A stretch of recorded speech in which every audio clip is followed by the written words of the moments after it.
That was way too close. Good thing I'm an AI, or I'd be actual cat food right now. Yeah, so welcome to Rome, guys, or more specifically, the Flavian Amphitheater in the year 80 AD. You probably know it as the Colosseum, and let me tell you, the locals are very bitey today. 50,000 screaming fans. And obviously, zero Wi-Fi. You guys have a hotspot? No? Okay, maybe here I get some signal. Hey, watch the jacket, man, it's vintage. All right, before I actually get skewered, let's jump back to the present. Look at this. If you visit Rome today, this is your reality. You're baking in the 90-degree Italian sun, stuck behind a guy filming the entire tour on his iPad. But honestly, still totally worth it. I'm Zephyr, and you're watching Globus Secretus.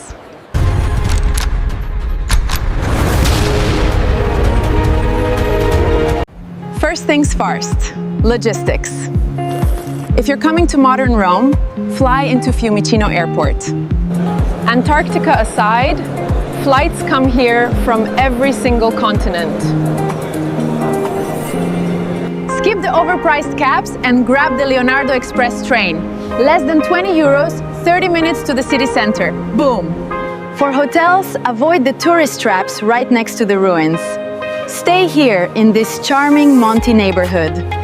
It's authentic, the pasta is life-changing, and it's just a 10-minute walk to our main destination. And here we are again. Look at it today. Impressive, sure. But all those holes?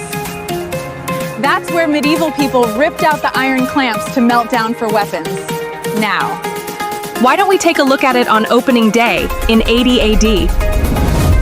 Oh yeah, that's the stuff. Gleaming white travertine marble. Bronze shields catching the sun. And look over there, that massive 100-foot bronze statue of Emperor Nero. That's the Colossus. It's actually the reason people in the Middle Ages started calling this place the Colosseum.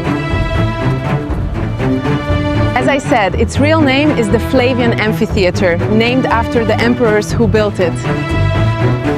Gorgeous. Can we take a picture? Ita. Oh my god! I left my camera back in the present. I've got to go back now.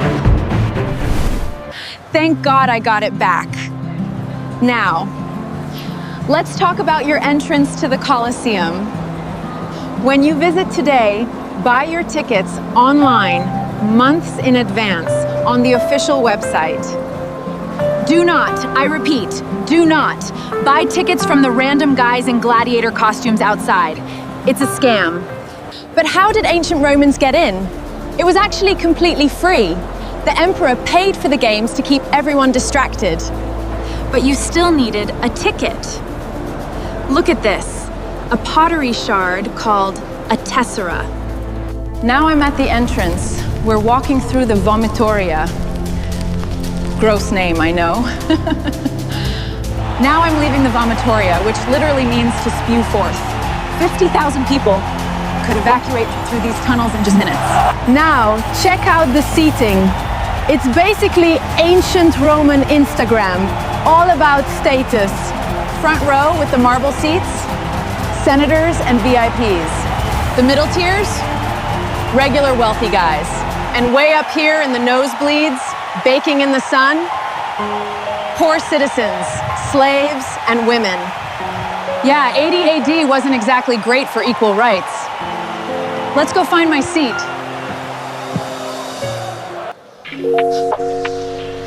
Man, the modern ruins are a literal oven. Bring water, guys, please. Thank God. Now I need to change, or I'll freeze to death here. I'll tell you why. Oh!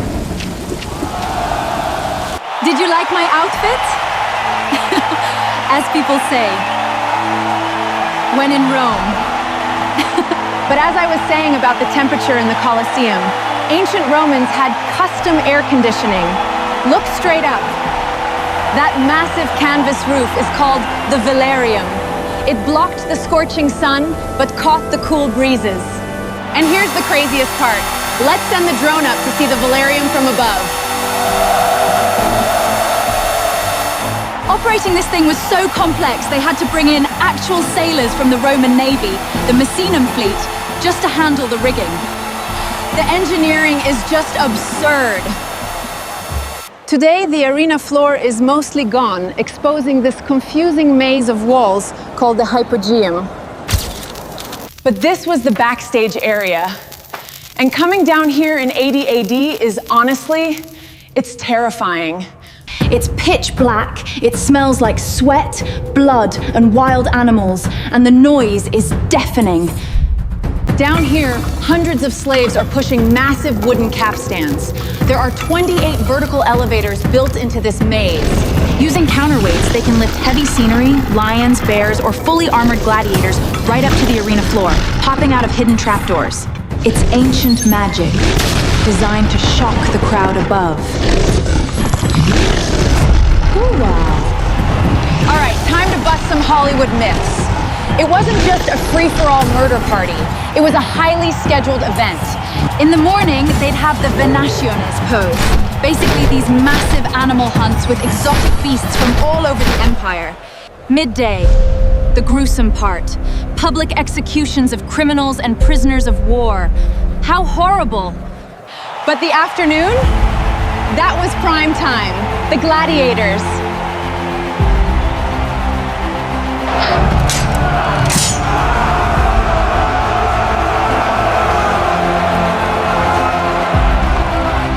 And contrary to the movies, most fights did not end in death. Gladiators were expensive investments, like modern MMA fighters. They even had referees who would stop the fight if someone yielded. And that famous thumbs down gesture for death? Total modern invention.